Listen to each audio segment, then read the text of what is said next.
I was held by kidnappers for 7 days. All because of one sentence from my CEO wife. Use him for the exchange. He's sturdy. He can take it. I am her husband. We've been married for 3 years, yet she doesn't even remember my birthday. Her childhood sweetheart had merely grazed his skin, and she was in tears, heartbroken. Meanwhile, I was living a hell worse than death in a kidnapper's den for a week. When she finally remembered to bring the ransom money, her assistant, trembling, handed her a piece of paper. Ms. Sterling, Mr. Hayes has already been picked up by the eldest daughter of your rival family. This is the divorce agreement. When the phone rang, I was stewing soup for her. Elena Sterling's voice cut through the receiver, cold, urgent. Julian has been kidnapped. I turned off the stove. The rolling bubbles in the pot went still instantly. Address, I said. The abandoned factory in the West End. They want $3 million or a person to trade places. She paused, her tone carrying an unquestionable command. You go trade for him. My hand gripped the phone, knuckles turning white. Why me? You're sturdy, you can take it, she answered quickly, as if stating the most obvious fact. Julian's health is fragile. He can't handle that. The kitchen faucet wasn't fully closed. Water dripped onto the stainless steel sink. Drip, drip, smashing into my heart. We have been married for 3 years. She never remembered my birthday, didn't know I was allergic to seafood, and didn't even know that this sturdy body had taken a knife for her 3 years ago, leaving a scar on my back to this day. That scar ached piercingly on rainy days. Today was a rainy day. Fine. I said just one word and hung up. Our wedding photo hung on the living room wall. In it, Elena was smiling slightly, but her eyes were looking elsewhere. Back then, I was full of joy, thinking it just took time to melt a block of ice. Now I knew. Ice doesn't melt for you. Ice just gives you frostbite. I didn't take anything. I just grabbed the car keys. I walked out, drove, and headed west. I didn't even think about calling the police. Because I knew that for Elena Sterling, Julian Thorne's safety was more important than anything else, including my life. The doors of the abandoned factory were wide open, like the mouth of a giant beast. I walked in. Darkness swallowed me. Then came the 7 days. How long is 7 days? It is the sound of fists landing, the dull thud of iron pipes against leg bones, the freezing shock of dirty water splashed on your face, the endless hunger and pain. Every day they asked me, where's Elena Sterling's money? I kept my eyes closed and didn't answer. I wanted to know more than they did. I started running a fever, my consciousness swaying between clarity and coma. I thought, maybe I'm going to die here. Die in a corner no one remembers. On the 7th day, I thought the end had come. The iron door made a harsh grinding sound. Light flooded in, and I subconsciously blocked my eyes with my arm. I heard footsteps, very light, stopping in front of me. Not the heavy tread of the kidnappers. I thought it was Elena. Had she finally remembered me? I struggled to lift my head, blood and sweat pasting my eyes shut, my vision a blur. Against the backlight stood a silhouette. Tall, slender, but not her. A strange female voice spoke, cool and clear. Caleb Hayes. I didn't have the strength to answer. She crouched down, brushing away the hair stuck to my forehead with blood, her movements gentle. I am Serena, Vance. She looked at me, enunciating clearly. I'm here to save you. The smell of hospital disinfectant gave me a real sense of being alive. I lay in a hospital bed, my left leg in a cast, my body covered in injuries. The doctor finished his examination and shook his head as he walked out, muttering, another half day and it would have been too late. The ward was quiet. Serena Vance sat on the chair beside me, peeling an apple. Her hands were skilled. The peel came off in one continuous spiral without breaking. Why save me? I asked, my voice as raspy as sandpaper. She didn't look up, just continued peeling. Elena Sterling's biggest rival is the Vance Group, she said. She cut the peeled apple into small pieces, stuck a toothpick in one, and handed it to me. My father is the chairman of Vance Corp. For Elena's husband to be killed by kidnappers would be excellent news for us. I looked at her and didn't take it. Her reason was direct, cold, yet far more sincere than Elena's. You're sturdy. But you didn't let me die. She withdrew her hand and ate the piece herself. Her biggest weakness is now in my hands. This deal is worth it. I pulled at the corners of my mouth, but it tugged at the wounds on my face, making me hiss in pain. She didn't come, I said, stating a fact that seemed to have nothing to do with me. No, Serena said. When my people arrived, the kidnappers were getting ready to dispose of you. They waited 7 days and didn't see a dime. It was expected. My heart didn't even ripple. It was like stagnant water. Maybe it had already died on the way to the factory. Do me a favor, I said. Serena raised an eyebrow. signaling me to continue. Find me a lawyer. Half an hour later, a lawyer in a suit appeared in the ward. I leaned back against the headboard and, in the clearest language possible, stated my demands. The lawyer's pen flew across the notepad. Mr. Hayes, are you sure? Regarding the division of assets. I'm leaving with nothing, I interrupted him. Everything that belongs to her, give back to her.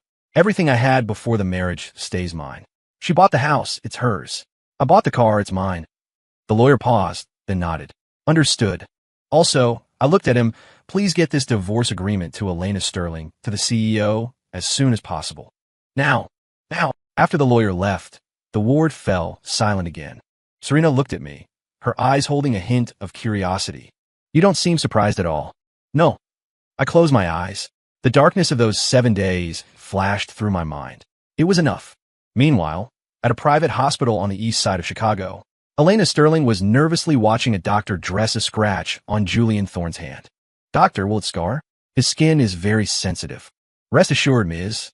Sterling, it's just a superficial scratch. Julian, face pale, leaned against Elena and said weakly, Elena, it's all my fault. If I hadn't insisted on going out to sketch. It's not your fault. Elena immediately soothed him, her voice a gentleness I had never heard. It's my fault for not protecting you. Her assistant rushed in, looking awkward. Ms. Sterling, the $3 million is ready. The kidnappers. Only then did Elena seem to remember something, frowning slightly. Is Caleb still with them? Her tone held a trace of impatience, as if I weren't her husband, but a nuisance. Let's go ransom him. She stood up and said to Julian, wait for me here, I'll be back soon. The convoy drove toward the abandoned factory in the west. Elena sat in the back seat, thinking about what attitude she should take when she saw Caleb. Give him some money to smooth things over? He had always been obedient and easy to dismiss. She had already prepared her speech. The car stopped at the factory entrance. The surroundings were dead silent. The assistant's phone suddenly rang. He answered, the color draining from his face instantly, his body starting to tremble. Ms. Sterling. He hung up, turned around shaking, and pulled a document just received via fax from his briefcase. Ms. Sterling, the assistant's voice cracked. Mr. Hayes. He's already been picked up by the eldest daughter of the Vance family. What did you say? The assistant handed the paper to her. At the top were the glaring words, Divorce Settlement Agreement. He dares. Elena snatched the paper, her gaze falling to the end. In the signature block, the name Caleb Hayes was written with sharp strokes, as if trying to cut through the paper. She gripped the agreement tight, knuckles white from the force. Impossible. Caleb, that man, was always docile and silent in front of her. In 3 years of marriage, he had never said no to her. His life depended on her. How dare he divorce? On what grounds? Where is he now? Elena's voice was cold as ice. The assistant answered fearfully, it seems. He's at a private sanatorium owned by Serena Vance. Drive. Go there. She crumpled the divorce agreement into a ball and threw it hard at the assistant. A rage of being betrayed by her own possession burned away her reason. She was going to drag him back and ask clearly who gave him the guts. She dialed Caleb's phone. The number you have dialed is powered off. She dialed again. Still off. Elena sat in the car, her chest heaving violently. She remembered 3 years ago when she needed a husband with a simple background to deal with family pressure to marry and those suitors with ulterior motives. Caleb appeared. His background was ordinary, his personality dull, but he looked at her with a light she didn't understand. She chose him. She thought he would be like a handy tool, staying forever where he belonged. Now, the tool wanted to rebel against its master. Meanwhile, on my end, the hospital transfer was arranged. Serena was efficient. She found me a high-end recovery center with tight security and a quiet environment. Elena won't find this place, she said. Just focus on healing. I lay in the new hospital bed, looking at the green trees outside the window. Thank you. No need. Serena sat by the bed, looking at my leg. What do you plan to do next? Heal up, finish the divorce, and then start my own life, I said. What kind of life? I thought for a moment. Writing code. Before marrying Elena, I was a programmer. My skills were decent. After we married, she said she didn't like me staring at a computer all day, so I quit my job and became her full-time house husband. Now, I just want to reclaim what belongs to me, piece by piece. Serena looked at me with some surprise. A programmer? I thought you were. Thought I was what? A freeloader. She was blunt. I smiled and didn't refute it. For the past 3 years, in everyone's eyes, I certainly was. My phone, the old SIM card, along with that unbearable past, were all thrown into the hospital trash can by me. With a new number, my contacts list was empty. I suddenly felt incredibly light. That night, I started devising a plan. A plan for the future. Step 1, physical recovery. Step 2, cut ties with Elena legally and completely. Step 3, establish my own software studio. Although I hadn't worked for a few years, I hadn't lost my expertise, and my head was full of ideas. Step 4, I looked out the window at the flickering city neon. Elena's company's main business was a high-end luxury e-commerce platform. Her platform had an outdated technical architecture and terrible user experience, propped up entirely by brand prestige. And the core of this technical architecture was built by me for her 3 years ago. I knew all its virtues and all its fatal flaws. When Elena found the hospital, she came up empty. The ward was empty, the bed made neatly as if no one had ever stayed there. She demanded answers from the hospital like a madwoman, only to receive the reply. The patient discharged himself and transferred. Destination unknown. She used all her connections to investigate. An hour later, her assistant gave her an address. It was a top-tier private sanatorium owned by Serena Vance. Elena rushed to the sanatorium gate, only to be stopped by security. "Sorry, Ms. Sterling. You cannot enter without an appointment. Get out of my way. I want to see Caleb Hayes." For the first time, she lost her composure so publicly, and I, watching the monitor in my room, calmly observed the hysterical woman at the gate. The woman I had loved for 3 years. Now, looking at her, my heart held only indifference. My phone rang. It was Serena. "She's here. Do you want to see her?" "No," I said. "She won't leave." "Then let her wait outside." I finished speaking, hung up, opened my laptop, and started typing the first line of code. The noise outside had nothing to do with me anymore. Elena stood at the gate of the sanatorium for 2 hours. From initial fury to later restlessness. And finally, when night fell and the cold wind pierced her expensive custom coat, a strange sense of powerlessness seized her. This was an experience she had never had in her life. She was used to controlling everything, used to everyone revolving around her will. Caleb was the most inconspicuous and obedient of her possessions. She never thought this possession would deliver the most humiliating blow in this way. The security guards were like a wall, impervious to threats or bribes. The answer was always that cold line: no appointment, no entry. She pulled strings, made countless calls, but the results chilled her heart. The backing of this sanatorium ran too deep. Her influence couldn't stir a ripple here. Finally, she had to retreat to her car in disgrace. The assistant didn't dare breathe loud. "Go back and investigate." Elena's voice was hoarse, suppressing anger. "Find out exactly what the relationship is between Caleb and Serena Vance. When did they hook up?" She couldn't accept it. That man, who dared not even lift his head in front of her, how could he climb up to a woman like Serena? It must be a trap Serena set to deal with her. Caleb was just a pawn being used. Yes, that must be it. Thinking this way made her feel slightly better. She returned home, pushed open the door, and inside was pitch black and cold. Usually at this time, no matter how late, a light would be left on for her in the living room. In the kitchen, there would be warm soup.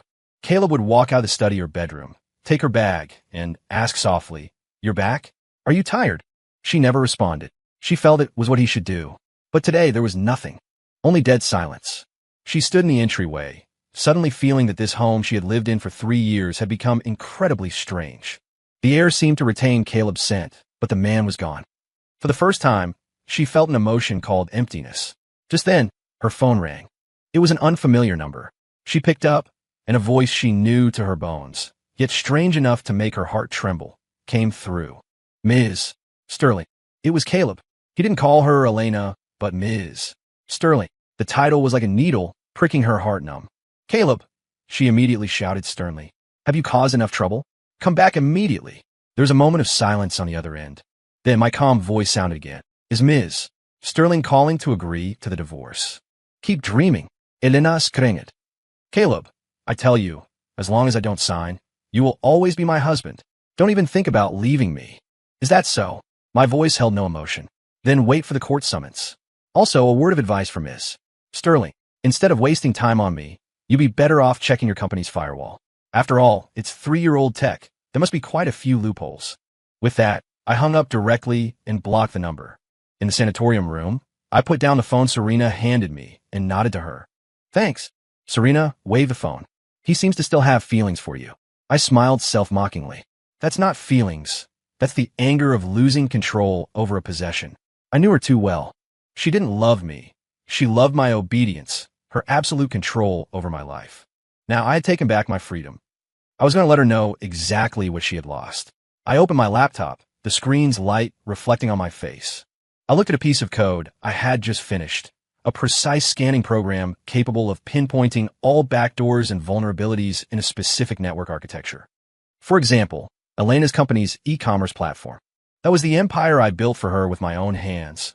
Now, it was time for me to sound its death knell myself. The next half-month was unusually disciplined.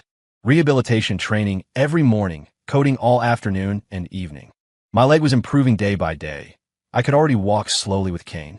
And my new project was advancing rapidly. Serena became a regular visitor to my ward. She no longer looked at me with scrutiny or utility, but became genuinely interested in what I was doing.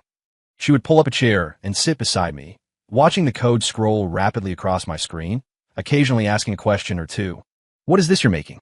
A completely new underlying architecture for e-commerce, I explained. Safer, more efficient, with computing power 3 times that of the current mainstream architectures and lower cost. Serena's eyes lit up. Born into a business family, she immediately understood the value of this thing. Who do you want to sell it to? Not selling. I shook my head. I'm going to use it to build a platform that belongs entirely to me. A free, open-source developer community where the service and security far exceed all paid platforms. Serena was stunned. Free? Then how do you make money? Reputation, I said. In the tech field, a top-tier reputation is worth more than money. I want everyone to know who the real authority in this field is. I didn't want money. I wanted a voice. I wanted Elena to watch helplessly as the thing she once dismissed became a height she could never reach. Serena was silent for a long time, then smiled. Caleb, you're a madman, but I like it. She stood up and extended her hand to me. Let's formally introduce ourselves. Serena Vance, your future partner, your tech, plus the Vance family's resources and channels. We can make this huge. I looked at her, then reached out and shook her hand. Caleb Hayes. Our cooperation truly began from this moment. On the other side, my lawyer reported that the divorce lawsuit wasn't going smoothly. Elena refused to sign and used her legal team to delay the court date on the grounds that marital relations have not completely broken down. She wants to drag you out, the lawyer said over the phone. Mr. Hayes, in cases like this, if one party firmly disagrees, the first lawsuit often won't grant the divorce. We need to wait for a 6-month cooling-off period before suing a second time. It doesn't matter, I said calmly. Just follow the procedure. I'm in no rush. I really wasn't in a rush. A marriage certificate couldn't trap me anymore. While she thought she could control me with that piece of paper, I had already started my game. A week later, on a top domestic tech forum, an anonymous technical analysis article signed C was quietly published. The article title was an investigation into 7 fatal security vulnerabilities in the Aegis architecture. The Aegis architecture was the very underlying framework I had designed for Elena's e-commerce platform 3 years ago. Only her company's core technical team and I knew this name. The article didn't name names. It was purely from a technical perspective, using the most detailed, irrefutable arguments to dissect every fatal weakness of this architecture in the current network environment. This article was like a depth charge. Initially, it just circulated within small tech circles, but soon, its professionalism and subversive nature attracted the attention of more and more heavyweights. Riposte, discussion, vérification. Then, the entire internet security circle exploded. Any company using architecture similar to Aegis felt like they had been stripped naked, exposed to the eyes of every hacker. A panic targeting the Sterling Group e-commerce platform was quietly spreading. Elena found out about this during a crucial investor meeting. Her chief technology officer, CTO, rushed into the conference room, face pale, interrupting her speech. Ms. Sterling, something bad has happened. Elena frowned, displeased with his loss of composure. What is it that has you so panicked? The CTO handed the tablet to her, his voice trembling. Look at this. Our platform's technical architecture has been completely dissected and published online. Now rumors are flying that our platform could be breached at any moment. Several partner brands have already called to inquire. Elena took the tablet and looked at the article's sign. See, the name Aegis. It made her heart skip a beat.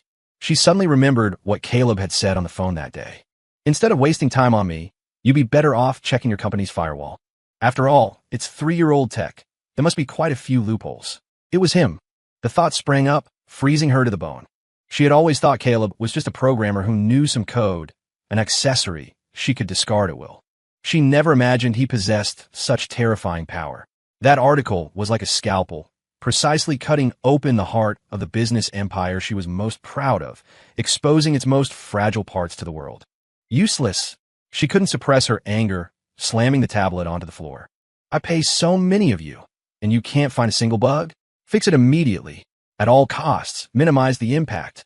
The meeting ended unhappily. Investors left with looks of doubt and caution. Sitting in the empty conference room, Elena felt a panic she had never known before. This terrified her more than the kidnapper's ransom demand, because this shook the foundation of her career. She returned to her office, subconsciously wanting to find someone to talk to, only to find she couldn't find a single person in her contacts list. Just then, Julian called. He had been recuperating at home since his discharge, his voice sounding weak as always. Elena, I heard something happened to the company. Are you okay?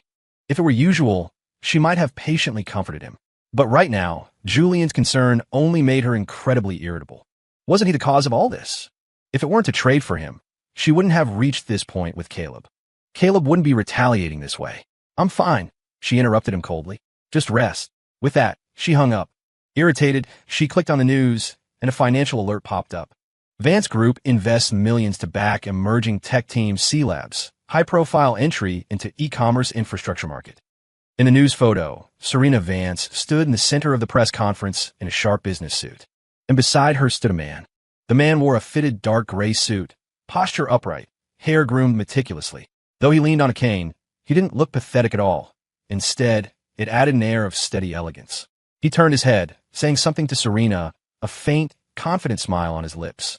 His eyes were bright and sharp, like stars tempered in fire. That was Caleb Hayes.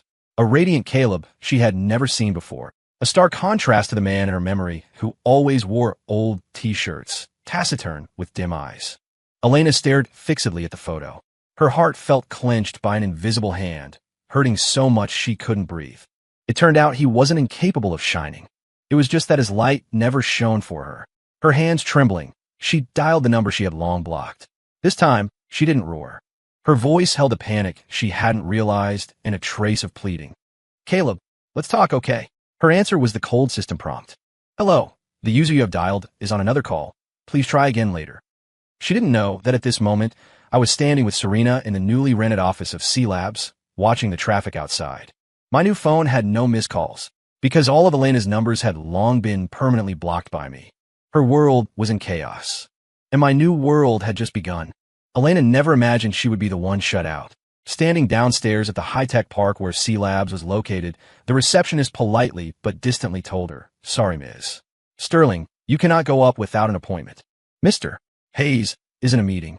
That sentence again, identical to the sanatorium security. Blood rushed her head. She gripped her platinum bag, nails digging deep into the expensive leather. Through the clean floor-to-ceiling glass of the lobby, she could see young people wearing C-Labs badges walking by the elevators, their faces glowing with a vitality and excitement long absent from her own company. This was Caleb's new world, a new world without her, born because of her. She sat in her car for an entire afternoon. She saw Caleb and Serena walk out of the building side by side. Serena was laughing, and Caleb tilted his head slightly to listen, his face showing a genuine relaxation she had never seen. The sunset bathed them in a golden glow, creating a harmony that stung her eyes. In that moment, an emotion deeper than anger and unwillingness, like freezing seawater, drowned Elena. It was panic. She realized Caleb was truly moving away from her. Not throwing a tantrum, not playing hard to get, but building a brand new life she could not set foot in. She drove back to the empty house, feeling a bone-deep loneliness for the first time. She opened the fridge. It was empty. Only a jar of sauce sat in the corner, something she didn't recognize. She remembered. It was the mushroom sauce Caleb made himself. When she used to work late, he would use this sauce to mix a bowl of noodles for her. She never said it was good nor bad. She just ate silently and continued working. Now, that jar sat there quietly, like a silent mockery. The company's situation was worse than she imagined. C's article spread like a virus, not just in tech circles, but but even ordinary consumers knew about her platform's security risks. In just a few days, daily active users dropped by 30%, and several brands about to sign contracts urgently halted cooperation.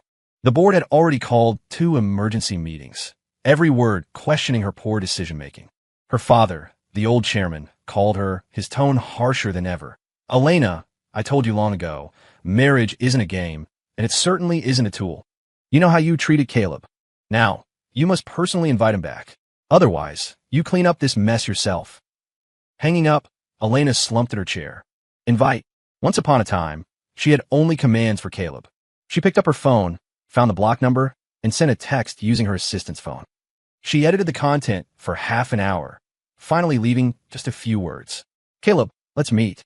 At the old place." The old place was the cafe where they first met. She thought this would at least evoke a shred of memory.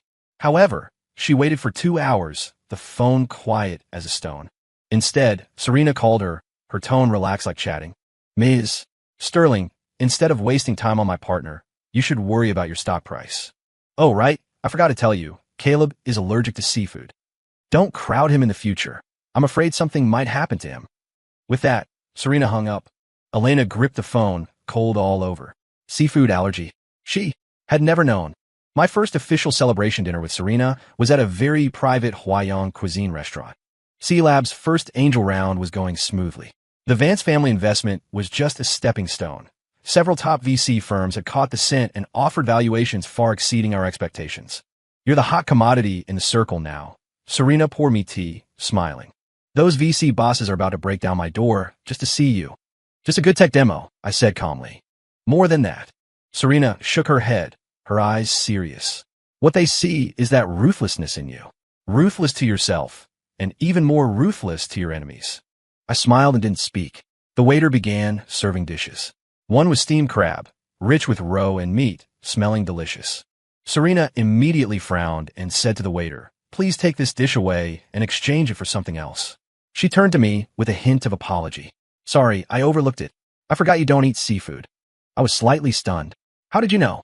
"I saw your medical report from the hospital last time," she answered, as if it were natural. "It said you have an allergic constitution, especially to shellfish. As a partner, I have to keep these things in mind." I looked at her, something in my heart gently touched. In 3 years of marriage, Elena probably only knew my name was Caleb Hayes.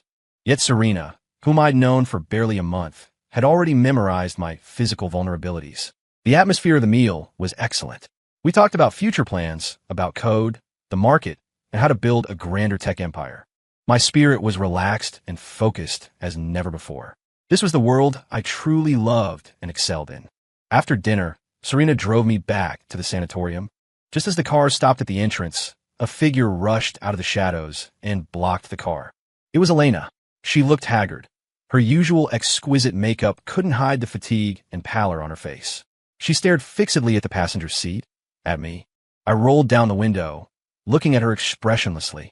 "Something wrong? Caleb, get out. We need to talk." Her voice was hoarse, carrying an imperceptible tremor. "I don't think we have anything to talk about," I said. "If it's about the company, you're looking for the wrong person. In business, may the best man win." "It's not about the company," she interrupted urgently. "It's about us. Caleb, what will it take for you to come back? You want money? I can give it to you. I'll give you 10% of my private shares. Is that enough?" I almost laughed out loud. Even now, she still thought everything could be measured by money. "Ms. Sterling." I leaned back in the seat, speaking faintly. "Do you think everyone treats feelings in marriage as a transaction like you do?" Choked by my words, her face turned even uglier. "Let me ask you, in those 7 days I was locked in the abandoned factory, what were you doing?" I looked in her eyes, asking word by word. "You were with your Julian, heartbroken over a tiny scratch on his hand. Did you ever think that at that moment, your husband was having his legs broken with an iron bar?" Elena's body swayed violently, her lips losing all color. I thought. You thought I was sturdy, that I could take it, right?" I finished a sentence I would never forget. "Elena, you didn't think, you just didn't care. In your heart, my life isn't worth a single hair on Julian's head. Now that your company's foundation is shaken, you remember me. You want to use money to buy back this useful tool to repair your empire. Too late." I rolled up the window, not sparing her another glance. "Drive," I told the driver. The car started slowly, bypassing the woman frozen in place, drained of all strength. In the rearview mirror, her figure grew smaller and smaller, finally turning into a blur, disappearing into the night.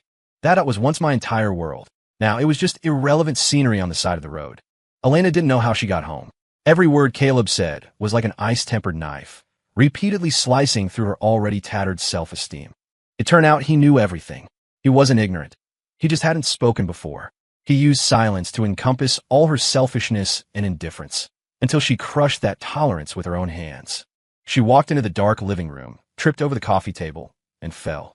Pain shot through her knee where it hit the floor. Sitting awkwardly on the cold floor, tears poured out without warning. She cried, not because of the company crisis, not because of her father's scolding, but because of Caleb's too late. Those 2 words pronounced the death sentence on all her regret. The next day, the Sterling Group's stock opened at the limit down. When a wall is falling, everyone pushes. Negative news about the platform's security was everywhere. Several long-term cooperating evaluation agencies also released negative reports. Users fled en masse. Merchants que plan viterli. She scrambled to handle it all, only to find herself powerless. The tech team tried everything, but couldn't fix the underlying vulnerabilities pointed out by C. Because the core logic of the entire architecture was clear only to Caleb. Just as she was mentally and physically exhausted, Julian came to the company. He carried a thermos, wearing his usual gentle smile. Elena, seeing you so tired lately, I made you some soup. Drink it while it's hot. Before, Elena might have been moved, but now, seeing his unworldly appearance, she only felt irritation. The company is in such big trouble, and all you know is making soup? She snapped. Julian froze, looking at her hurt. I was just worried about your health. Worry, Elena snitted.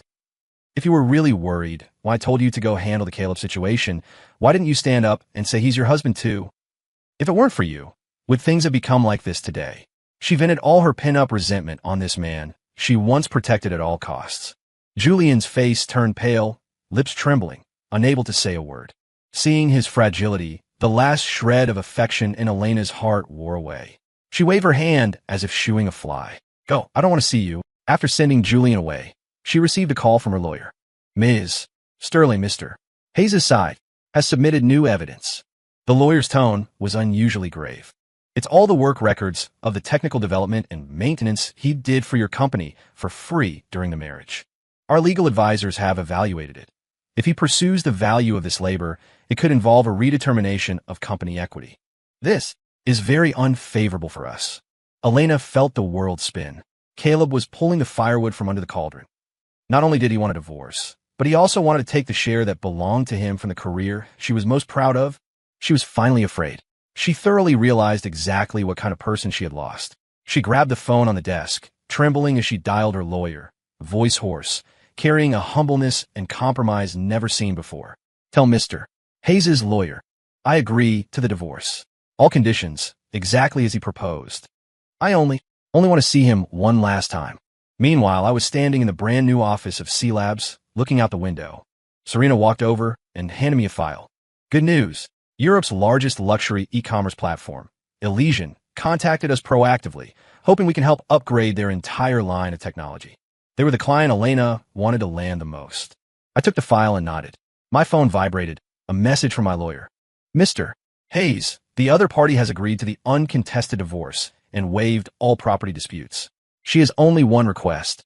She wants to see you one last time. I looked at the blue sky outside, silent for a moment. Then, I replied with one word. No.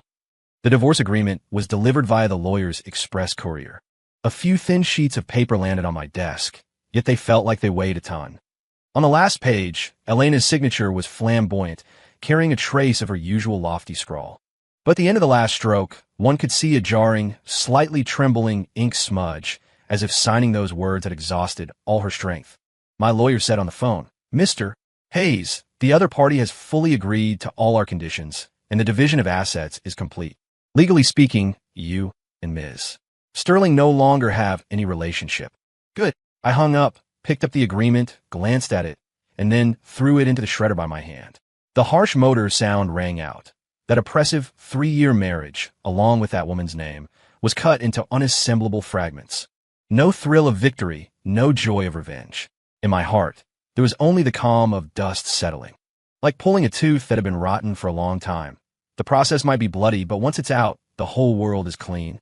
When Serena pushed the door open, I was at the computer refining the project plan for C Lab's first commercial venture. She glanced at the whirring shredder, then at my com profile, and smartly asked nothing. She simply placed a steaming cup of coffee by my hand and whispered, "The first technical briefing with Elysian is in half an hour. Here is their preliminary requirement document." Okay. I took the document, my eyes immediately drawn to the dense technical parameters. The aroma of coffee filled the air, mixed with the faint smell of ink and the unique scent of running electronics in the new office. My fingers danced across the keyboard, rows of code constructing a brand new world before my eyes. This was the life I should have had. Focus, creation, turning wisdom into power that changes the world. And Elena Sterling was just a feverish nightmare before this life began. Now, the dream was over. On the other side, Elena's world was just beginning to collapse. When her lawyer told her that Caleb had refused her request for a final meeting, she was sitting in that empty, cold home. The massive crystal chandelier emitted a pale light, illuminating her equally pale face. "Won't see me." She murmured the words, as if unable to understand their meaning. How could he not see her? She had laid down all her pride, agreed to all the humiliating conditions. She just wanted to see him one last time, to personally say, "I'm sorry." Why wouldn't he give her even this chance? She stood up unsteadily, wandering through the familiar house. Everything here used to be kept in perfect order by Caleb. The coat she casually took off would appear neatly in the cloakroom the next day. If she wanted water at midnight, a cup of perfectly warm water was always on the bedside table. If she mentioned wanting to eat something, it would appear on the dining table the next day. She had always thought this was matter of course. Now, in this home, there was only cold furniture and dead air. She walked to the kitchen and opened the fridge. Empty. In the corner, she saw that jar of mushroom sauce Kayla made. She took it out, dug a little with a spoon, and put it in her mouth. Very fragrant, with a hint of spice, a familiar taste. For 3 years, she had eaten countless bowls of noodles he mixed with his sauce, yet she never asked how he made it, never told him it's good. She suddenly wanted to make a bowl of noodles herself. She found the noodles, boiled water, but was at a loss looking for seasoning. She didn't know where the salt was, didn't know how much soy sauce to use. In the end, the noodles were a mess, salty, astringent, hard to swallow. Holding that bowl of noodles, squatting on the cold kitchen tiles, she finally cried out loud like a lost child. The crying echoed in the empty villa, but no one would ever walk over again, awkwardly but gently patting her back, asking softly, "What's wrong?"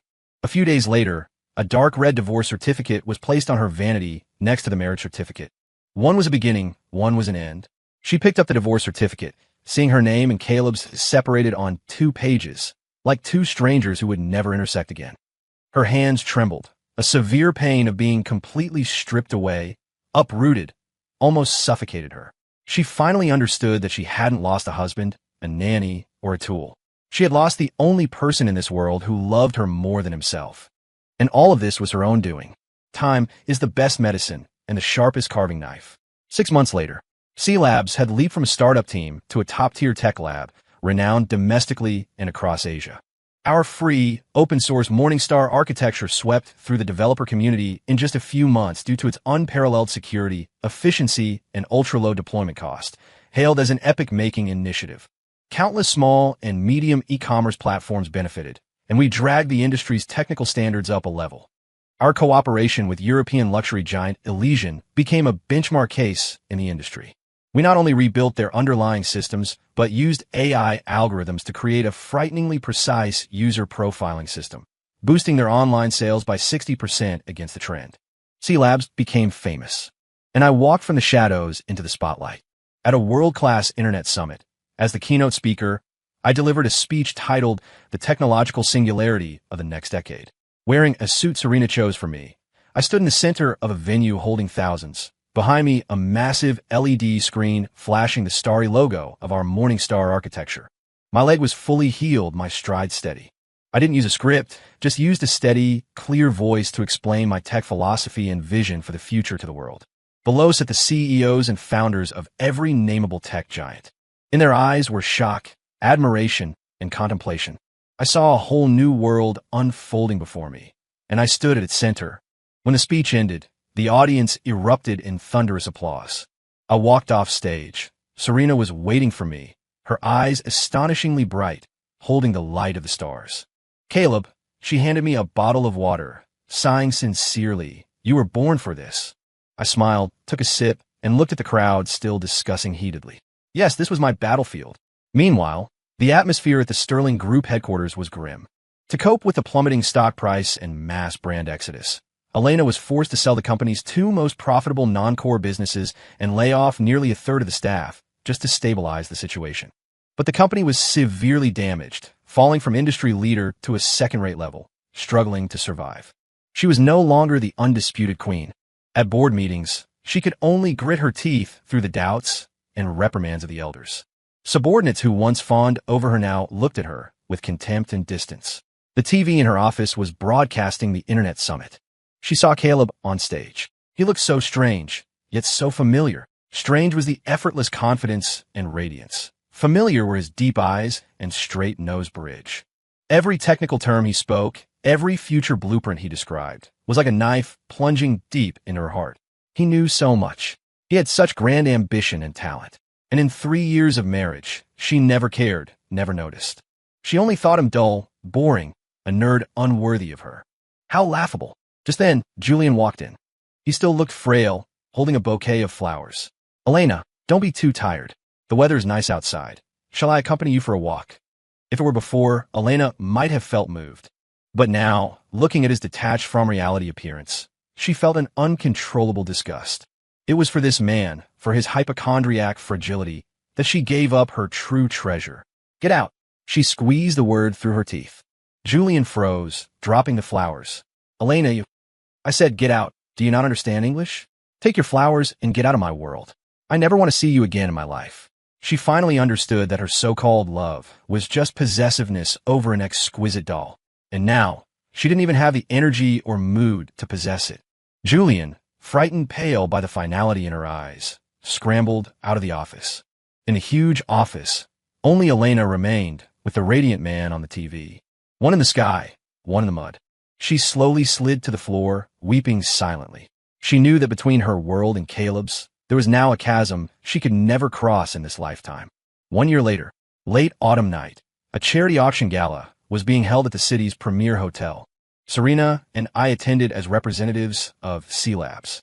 This year, C-Labs achieved massive commercial success, and we established a special charity fund dedicated to funding tech education in impoverished areas. Wearing a dark blue velvet suit, I moved through the fragrance and shadows, handling the commercial flattery and social pleasantries with ease. Serena, in a long burgundy dress, stood by my side, smilingly introducing me to guests from all sectors.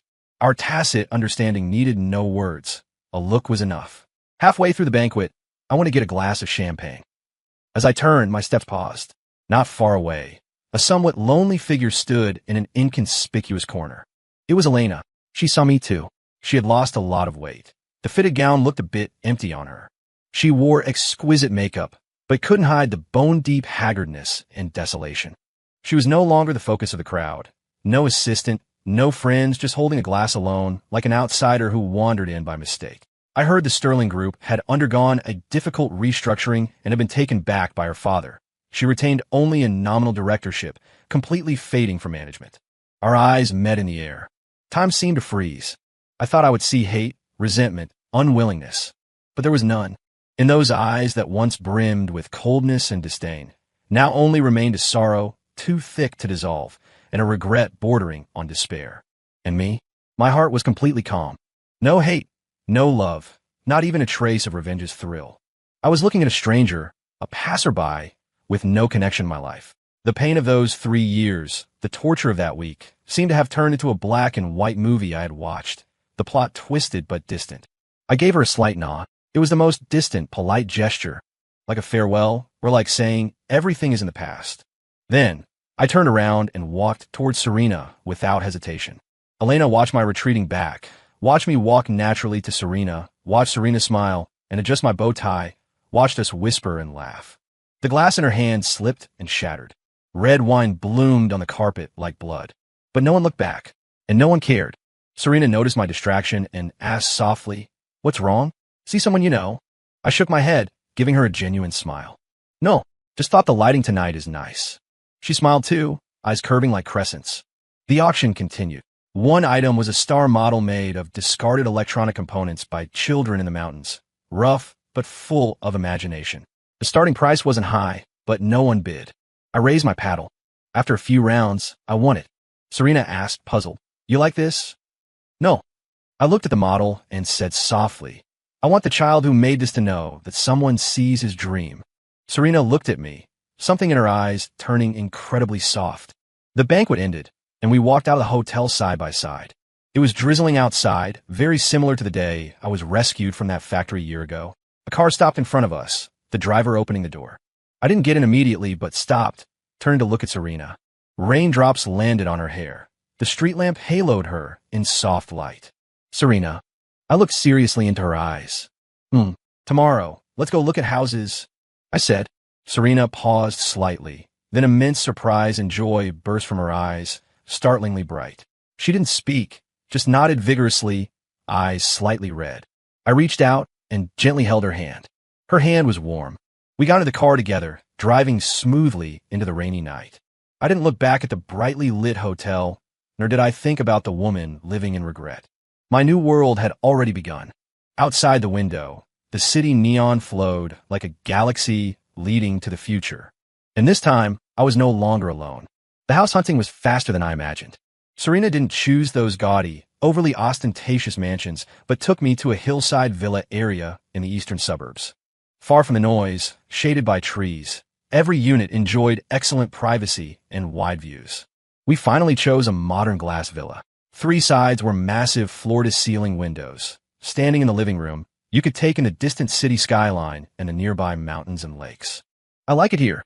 I stood on the second-floor terrace, feeling the fresh mountain breeze. "It's quiet." Serena hugged me gently from behind, chin on my shoulder, smiling. "I knew you'd like it. It's a 40-minute drive to the office, not too far, not too close." Most importantly, she pointed to a detached annex next to the villa that can be converted into your exclusive lab. "Soundproof it well, and even if you run servers sounding like jet engines, I won't hear it in the main house." My heart warmed. I turned and pulled her into my arms. "Thank you, Serena." "Thank me for what?" She looked up, my reflection in her eyes. "Thank me for respecting you as an independent person, not an accessory." "Caleb, that's what you deserved all along." I lowered my head and kissed her lips. This kiss held no lust, only fullness of warmth and gratitude. During 3 years with Elena, I lived in her cold, museum-like villa. All my personal items had to be placed in designated spots out of her sight.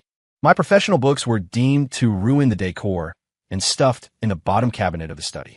My only high-spec computer was restricted to 2 hours a day because she claimed the radiation was high. She killed everything about me, yet thought it was for my own good, to help me integrate into high society. But Serena, she was thinking about how to build a world where I could run free. Who truly loved me? The answer was self-evident. On signing day, Serena and I sat side by side in the real estate VIP room. When I signed Serena Vance in the co-owner column of the purchase contract, her hand squeezed mine tightly under the table.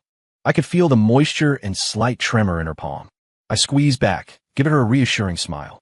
This paper signed with both our names was far heavier than that marriage certificate now turned to dust. That certificate was a shackle. This paper was a promise. Serena took over the renovation entirely. She understood lifestyle aesthetics better than I did and enjoyed the process of building our common home. I poured all my energy into work. The success of Morningstar was just the first step. My ambition went far beyond that. I wanted to build a completely new, decentralized data ecosystem based on blockchain technology. In this system, every user's data would truly belong to them, not be arbitrarily harvested by platforms. It was a crazy idea capable of overturning existing internet business models. When I told Serena this idea, she just listened quietly. Afterward, she was silent for a long time, then looked at me, eyes burning with a flame hotter than mine. "Caleb, if you can realize this idea, you will change the world." She said, "Go for it. Don't worry about money. Even if I bet the entire Vance family, I support you." I looked at her, heart surging. A scholar dies for his soulmate. It must be this feeling. 3 months later, our new home was finished. Move-in day was a sunny weekend. We didn't hire movers because I had almost no personal belongings. All furniture, appliances, daily items were handpicked by Serena. I only brought 1 box containing all my tech notes from over the years and a few clothes. Standing in this spacious, bright living room full of life, watching Serena flit like a happy butterfly between the kitchen and living room preparing our first dinner. An emotion called happiness genuinely and warmly surrounded me. "Caleb, come taste my cooking." She held a plate of stir-fried eggs with tomatoes that didn't look great, shouting excitedly. I walked over, picked up chopsticks, and tasted. The flavor was indescribable. She looked at me nervously. "How is it?" "Good." I looked at the dab of tomato sauce on her face, at her expectant eyes, and smiled. I put down the chopsticks, pulled a tissue, and gently wiped the sauce from her face. "It's terrible," I said. Her face fell immediately, like a child who did something wrong. But I pulled her into my arms, whispering in her ear, "From now on, I'll do the cooking in our house." She froze, then nodded vigorously in my arms, laughing. That night, we didn't turn on the lights. Moonlight spilled through the huge windows, frosting the floor in silver. We lay on the sofa hugging, chatting from work to life, from past to future. I had never been so relaxed and content. This house was no longer a cold building, but our home, a harbor where I could drop all defenses and sleep peacefully. And that so-called home from before, I had thoroughly forgotten it in the corner of memory, unwilling to touch it even a bit. My life with Serena quickly got on track. I managed the external, responsible for C-Lab's R&D and strategy. She managed the internal, keeping our home organized while using her business acumen to handle all tedious business cooperation and capital docking. We were lovers and the most tacit comrades. On weekends, we acted like a normal couple, movies, art galleries, or just staying in a home theater all day. I never thought life could be so cozy and full. One afternoon, Serena dragged me to a new designer furniture store to pick decorations for my lab. I knew nothing about this, following her, watching her excitedly discuss with the sales clerk whether a potted plant had breathing sense. Just as I was boringly checking my phone, a sharp, familiar voice, like a poisonous thorn, pierced my ear without warning. "Caleb." I looked up and saw the person I least wanted to see again. Julian Thorne. He stood not far away, looking incredulous. He had changed a lot. The man who used to wear clean white shirts, radiating an unworldly artistic aura, now looked wretched. His hair was greasy, eyes sunken, beard stubbly, expensive cashmere coat stained with unknown spots, radiating an aura of decadence and destitution. Elena wasn't with him. Seeing me, he was first shocked, then a complex mix of jealousy, resentment, and humiliation flashed across his face. His gaze fell on me, from my tailored suit to the Patek Philippe Serena gave me, finally settling on Serena, who was looking back at me. Serena's beauty and elegance were things the Ice Mountain CEO, Elena, didn't possess. She was like a warm, bright flame. Just standing there was enough to attract everyone's gaze. This stark contrast clearly stung Julian deeply. "It really is you." He staggered toward me, eyes carrying a hint of madness. "You're very proud now, aren't you? You ruined Elena so badly. Are you proud now?" Serena frowned, walking quickly to my side, looking at Julian unkindly. I patted her hand gently, signaling her to relax. Then I looked at Julian, eyes as calm as if looking at a totally unrelated stranger. "Sir, you have the wrong person." My voice wasn't loud, but clearly reached his ears. He froze, as if not expecting this reaction. "You? What did you say? You don't know me?" "Caleb, stop pretending. If it weren't for you, how would Elena be like this today? It's all your fault." He screamed excitedly, causing people around to look sideways. Security. I didn't pay him any more attention, just took out my phone to call mall security. My indifference was more crushing to him than any heated words. "What gives you the right to treat me like this?" He suddenly rushed forward, trying to grab my collar. "You ruined her, and you ruined me. You despicable villain." I didn't even move. A figure blocked him faster than me. It was Serena. She raised her hand, precisely and forcefully grabbing Julian's wrist, eyes cold as ice. "Get your dirty hands off," she said word by word. "I don't care who you are. Touch him again, and I guarantee you will completely disappear from the city." Serena's aura of authority instantly subdued the frantic Julian. He looked at Serena, then me, the madness in his eyes fading, replaced by bone-deep fear and despair. He finally understood that the Caleb before him was no longer the wimp they could bully. The height he stood at now was something he and Elena combined couldn't reach. Mall security arrived. Julian was dragged away, still incoherently cursing. I took Serena's hand and turned to leave, too lazy to give him another look. "You okay?" Back in the car, Serena looked at me worriedly. "That lunatic didn't scare you?" I shook my head, pulling her hand to my lips for a kiss. "I'm fine. Just thought it was noisy." "Yes, noisy. like a fly buzzing in the ear. Annoying, nothing more. You seem to not hate him at all. Serena looked at me thoughtfully. Why hate? I smiled, starting the car. Hating someone takes energy and requires keeping them in your heart. Serena, my heart is small. Holding you and our future fills it up. No room left for irrelevant trash. The car drove smoothly away from them all. I didn't see that after I left, Julian was kicked out by security, falling miserably to the ground. He watched my car, the limited edition Bentley Mulsanne Serena, gave me for my birthday, speed away. Like a stray dog abandoned by its master, he let out a despairing whimper. Elena saw this scene on the evening financial news. Someone had filmed the conflict, edited it into gossip news. C-Lab's founder Caleb Hayes in intense clash with unidentified man. Elena watched the video of the wretched man being dragged away and instantly recognized Julian. In the corner of the video, Caleb was carefully shielded by Serena, his face rippling with nothing. She turned off the TV, picked up her phone to call Julian.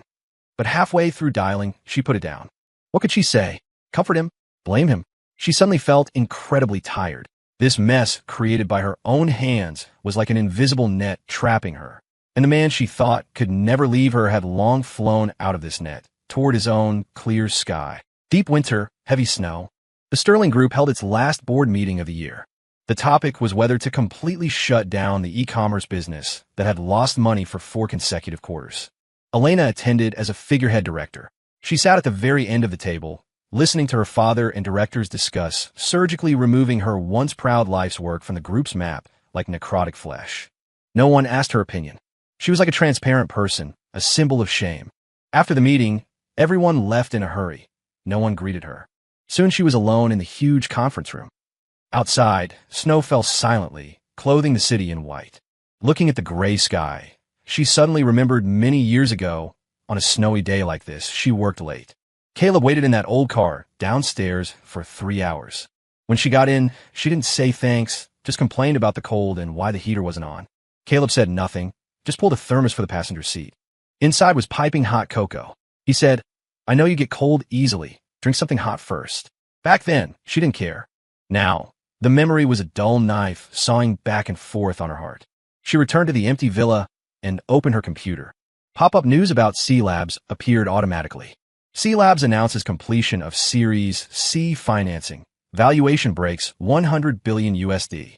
Founder Caleb Hayes named Time's most influential tech figure of the year. The photo showed Caleb standing at the NASDAQ bell ringing ceremony. He wore a crisp black suit, smiling Serena by his side. He looked confident, eyes bright, high-spirited. This photo was the last straw breaking Elena's nerves taut for a year. She finally broke down. Slumped on the cold desk, she cried loudly. She lost completely, utterly. After crying came dead silence. Drained of strength and soul, she sat there until dark. Then, as if deciding something, she took out paper and pen. She was going to write him a letter. She wanted to tell him all the regret, pain, and apology piled in her heart over the past year. She didn't know how long she wrote. Tears dropped on the paper, blurring the ink. She wrote about their first meeting, his white t-shirt, eyes clean as a child's. She wrote about their wedding, his sweaty palms, yet firm, I do. She wrote about every meal, every light, every cold shoulder he endured for 3 years. She wrote how arrogant, selfish, cold she was, trampling his hot heart into the mud. She wrote her shock at the divorce papers, jealousy, seeing him shine with a stranger. She wrote her pain learning of his allergy. She wrote about every cold, long night alone. Finally, at the end, she wrote with trembling handwriting, Caleb, I'm sorry. I know it's too late and meaningless.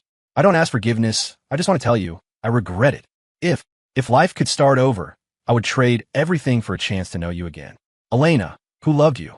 The next day, she drove personally to deliver this letter bearing all her humbleness and despair to the downstairs of C-Labs. She didn't have the courage to go up.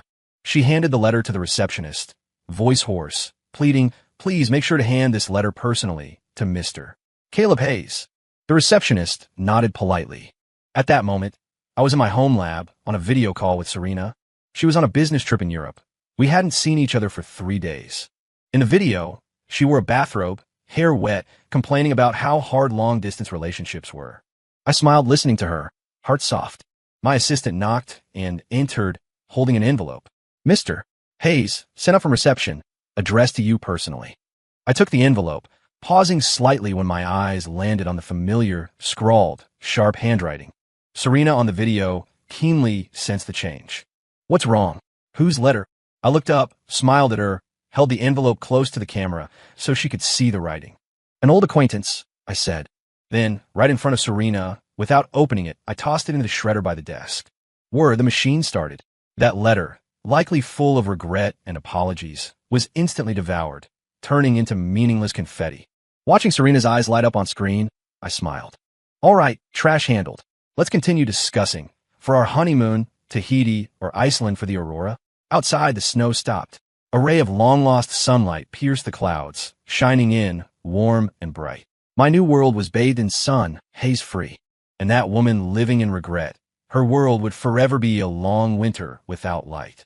Serena and I set the wedding for April, when flowers bloom. The location was a private island bought by the Vance family, closed to the public, inviting only closest family and key partners. But news of the wedding swept the globe like a hurricane, hitting front pages of all major financial and tech media. Tech mogul Caleb Hayes weds heiress Serena Vance. C-Labs and Vance Group Alliance may rewrite global tech landscape. The news used a photo of us smiling at each other from the summit. This photo replaced news of Elena's company liquidation as the hottest topic among elites. Elena saw the newspaper in her father's study. The massive headline stung her eyes. Caleb's smile was radiant, something she had never seen. That light made her feel like dust. Her father, the old man who once scolded her strictly, now looked at her with a long sigh.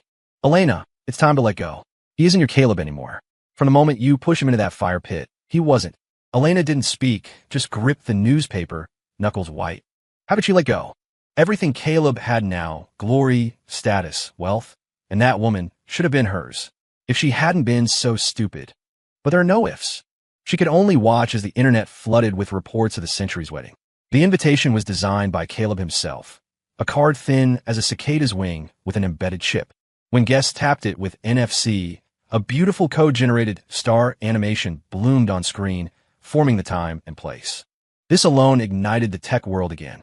Serena's wedding dress was custom-made by top Italian designers, but the diamond arrangement matched the core code star map of Morningstar. She said, I want to wear your proudest work to marry you. Everything about the wedding was stamped with us, full of love and respect. Elena could only watch bit by bit through a cold screen, like a movie stinging every nerve. The night before the wedding, she dreamed. She dreamed of their wedding 3 years ago. A pure business union, no friends, no blessings, just lawyers. She wore a business suit, never smiling. Caleb wore a rented suit, standing nervously. When asked if she was willing, she was silent for a long time, until Caleb paled. Finally, she gave a cold N. She remembered the hurt flashing in Caleb's eyes. But she didn't care. Now, waking up in an empty room alone, she understood what treasure she had thrown away. Wedding day, the island was sunny, breeze gentle. Serena and I stood under the floral arch, exchanging rings. Looking into her eyes, I made my vow. Serena, you were the only light that shone into my deepest darkness. You found me, saved me, completed me. From now on, my life, my talent, my everything shines only for you. You are my morning star. Serena's eyes reddened. She smiled through tears. They say I'm a successful investor. Caleb, investing in you is the most successful, happy deal of my life. I invest my life in you. No hedging, no exit clause only. I love you. Applause thundered. I held her, kissing her deeply amidst blessings. Thousands of miles away, Elena watched the live stream. Seeing us kiss, her heart felt crushed by a giant hand. She couldn't breathe, blacked out, and lost consciousness. The reception was on the open-air lawn. Guests toasted, laughing. A jazz band played. Serena and I changed in a lighter formal wear, weaving through the crowd. Mr. Hayes, Mrs. Hayes, congratulations. A match made in heaven. Caleb, happy wedding. We fully support C-Labs' next project. I responded with a smile, at ease. Serena held my arm, glowing with happiness. As we talked to a Silicon Valley investor, a waiter passed by head down. Brushing past, he stumbled, and the champagne on his tray flew straight at Serena's dress. I reacted fast, pulling Serena behind me, blocking the liquid with my back. Cold wine soaked my jacket. Sorry, Mr. Hayes. The waiter turned pale, bowing profusely. Serena checked me nervously. Caleb, you okay? Did it burn? I'm fine, just wine. I patted her hand, then looked at the panicked waiter. My gaze was calm, but piercing. Under my stare, he trembled, eyes shifting. I realized instantly this wasn't an accident. Who told you to do this? The waiter dropped to his knees, pointing to the shadows of the palm trees. It was her, Ms. Sterling. She said if I splashed wine on Mrs. Hayes, it made her look bad. She'd give me $1 million. Everyone looked. In the shadows stood a woman in a black dress. Thin, pale in the moonlight. It was Elena Sterling. She must have paid a fortune to sneak onto the island. Guests' gazes focused on her like searchlights, contempt, shock, amusement. Elena froze, exposed, looking like a drowned dog stripped of fur. She hadn't expected to be exposed so disgracefully. She wanted to flee but couldn't move. Serena's face went cold. Someone pulling such a dirty trick at her wedding was a provocation to the Vance family. She was about to explode, but I held her hand, shaking my head. I took off the soaked jacket, handed it to a waiter, and walked step by step toward Elena. My pace was steady. Every step stepped on Elena's heart. She watched me approach, watched my handsome face devoid of warmth, and started shaking uncontrollably. Fear, shame, and a shred of humble expectation she hadn't even realized intertwined in her heart. What did she expect? That I would care for her dignity like before? Pull her aside and handle it quietly? I stopped in front of her. 3 steps between us. A once intimate distance, now a chasm. I didn't look at her, but waved to the head of security nearby. Manager King. My voice was calm, carrying an unquestionable order. Please escort this lady off my island. I used please, but the ice and expulsion in the tone were clear to everyone. I didn't even say her name. Elena Sterling. I was too lazy to speak those 2 words. Caleb. Elena looked at me, lips trembling, emitting a mosquito-weak sound. I didn't mean to. I just wanted to see you. Still using such laughable lies. I finally looked at her, the first time tonight. No anger, no disgust, only pure, thorough indifference. Like looking at a stone, a meaningless dead object. Ms. Sterling. I spoke, voice not loud, but audible to all. First, I have no relationship with you. My wedding does not welcome you. Second, today is my wife Serena's most important day. You try to hurt her, the Vance family will settle this account. Third, I leaned in, whispering so only we 2 could hear like a sentence. Stop disgusting me with your pitiful tricks. I know what kind of person you are better than anyone. Your regret is only because you lost a useful tool, not because you love me. I straightened up, not looking at her again.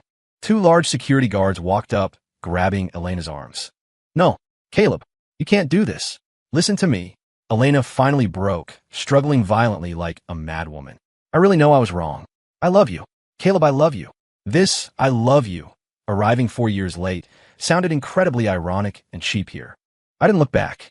I raised my hand to the band, signaling to continue. Jazz played again, as if the farce never happened. Guests toasted again, shifting eyes away from the pathetic woman. Ignoring is the highest level of contempt. Elena's cries were dragged further away, swallowed by waves and music. I walked back to Serena, picked up a fresh champagne, handed it to her, smiling gently. Sorry, let a fly disturb our evening. Serena looked at me, worry fading into heartache and love. She didn't speak, just hugged me tight. Under everyone's gaze, she kissed me. Caleb, she said, thank you, and welcome to my world. My world, a world open and bright, where I never have to pay for anyone's mistakes or stupidity again. Elena was thrown onto a speedboat. Like garbage, the boat sped away from the brilliant island without looking back. Cold wind and salt spray slapped her face. Curled on the deck, soaked and shivering, she felt the cold in her heart far exceeded the body. Caleb's final look was an ice pick shattering her last illusion.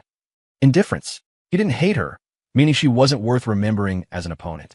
He didn't love her, meaning those 3 years left no trace. In Caleb's world, Elena Sterling had zeroed out.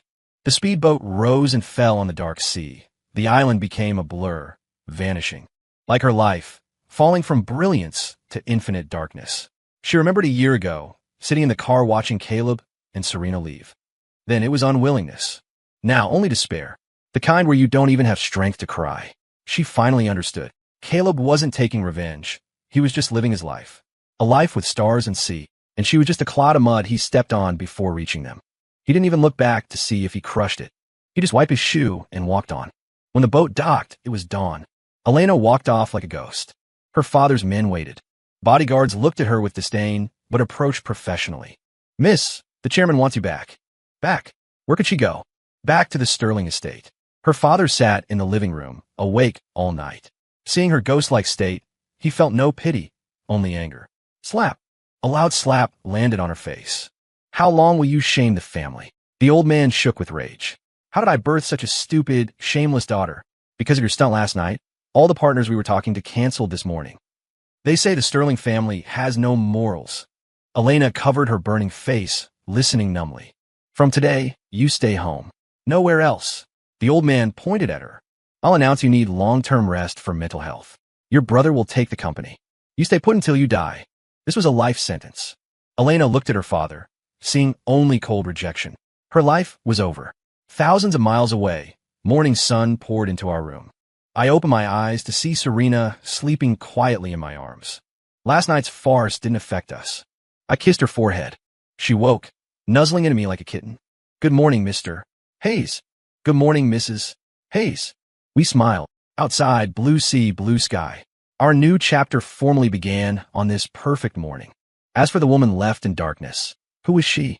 We had long forgotten. Time heals all, washes all. 2 years passed. The world changed. C Labs launched the Singularity global public chain under my ecosystem vision. Secure, efficient, practically zero cost, it overturned the traditional data industry, opening the Web 3.0 era. I was no longer just a businessman, but the godfather of this new era. My name was etched in history. My bond with Serena deepened. Our son, Leo, was a year and a half old, smart and lively. Serena gradually stepped back from Vance Group affairs, focusing on family and charity. She wasn't just the Iron Lady of business anymore, but a gentle, wise wife and mother. But only I knew that her resilience and vision were the solid shield supporting me all the way. Today was C Lab's 5th anniversary and the Singularity Developer Conference. The venue was the National Convention Center, packed with thousands. As the opening speaker, I looked at the expectant faces. 5 years ago, I was a discarded pawn in a factory. 5 years later, I influenced the world's future. My speech didn't look back, but painted the future, a world where everyone owns their data sovereignty. Applause thundered. I went backstage. Serena waited with Leo. Dada. Yay. The toddler clapped. I laughed, lifting him high. Serena handed me warm water, adjusting my collar. The warm picture was captured by reporters, spreading online. The tech godfather's soft side. This photo reached a person forgotten by the world via a sanatorium TV. Elena Sterling. 2 years here ground away her pride. She was a haggard patient. The wedding scandal ruined her. The family locked her here, claiming depression. Isolated, yet with TV, she watched the outside world, especially Caleb's world, become magnificent. She watched him, his wife, their child. Happiness she once could touch, but pushed away. Her heart was numb. Only a hollow regret remained, like a black hole. A nurse came. Ms. Sterling, medicine time. Elena stared at the TV. The nurse sighed, left the meds, and walked away. The TV switched to local news. A man in prison garb cried in court, sentenced to 10 years for fraud and assault. It was Julian Thorne. After losing Elena, he couldn't survive. He scammed to maintain luxury, hurt someone, and ended up in jail. His life, like hers, was ruined. Seeing Julian's regretful face, Elena laughed. A dry, hoarse laugh like a night owl. She grabbed the pills, shoved them all in her mouth, and down the water. Laughing, tears flowed. She was wrong. From the start. She mistook a fish eye for a pearl, and a pearl for mud. Now the fish eye broke, and the pearl shone in another's hand. Her world was only darkness. Leo's 3rd birthday. A small party on our lawn. Only close friends. Sunshine breeze. I was at the grill, failing at barbecue. Serena laughed, taking the tongs. Great scientist, go play with your son. I'll handle this. I kissed her cheek and obeyed. Leo played with a robot I built him. Leo liked the gift. Love it. Daddy is the best. He hugged me. I held him, looking at his clear eyes, heart soft. This was my everything. Halfway through, my assistant Marcus whispered to me. I raised an eyebrow. Let him in. A moment later, a simple-dressed, white-haired old man walked over. Elena's father. He looked aged, majesty gone. Mr. Hayes. He looked complicated. Sorry to intrude. Something wrong, Chairman Sterling? I was polite but distant. He handed me a document. This is a transfer for 30% of Sterling Group shares. I signed. You can be the majority shareholder. I didn't take it. Meaning, Elena. The old man's eyes reddened. She's dying. Late-stage cancer found last month. Doctor says. Maybe a month left. Serena and I were surprised. Her only wish before coma was to give you her shares. She says she owes you. Mr. Hayes, I know we wronged you. I don't ask forgiveness, just please see her one last time. As pity, I was silent. Honestly, her life or death stirred no ripple. I looked at Serena. She held my hand, shaking her head gently. Eyes pained for me. She didn't want the past to disturb me. I squeezed her hand, reassuring her. Then I looked at the old man. Chairman, I won't take the shares. Sterling is yours. As for seeing her, I paused. I'll go. The old man froze, then looked grateful. But I continued. Not for her, not for pity. I just want to make a final cut with a past that entangled me long enough. 3 days later, I went to the mountain sanatorium alone. In the ICU, I saw Elena. Skin and bones, ventilator tubes. The proud CEO was a withered husk. She seemed awake. Seeing me, her finger moved, tears flowing from cloudy eyes. I walked to the bed, looking down. Dead silence. After a long while, I spoke faintly. Elena, you know. On the 7th day in that factory, I thought I was dying. I didn't hate you then. I just wondered if I died, would you be a little sad? She cried harder, body twitching. Later, Serena saved me. I built a life. I realized wondering if you'd be sad was meaningless. Because whether you are sad or not has nothing to do with me. I came today not to accept an apology, nor to see your misery. I just want to tell you one thing. I looked into her regretful eyes, speaking clearly. From the moment you sent me to be a hostage for Julian, I, Caleb Hayes, stopped loving you. Never forgave because I stopped caring long ago. I turned and walked out without looking back. As I closed the door, I heard the heart monitor behind me scream a sharp, urgent tone, finally flatlining. I didn't stop, walking straight out. Outside, sun brilliant, sky blue. Serena's car waited. Seeing me, she hugged me. All done. Amen, all done. I buried my head in her neck, inhaling deeply. Smell of sun, grass, home. My life had turned a new page. As for that dark, painful past, let it vanish completely with that woman's departure. Story complete.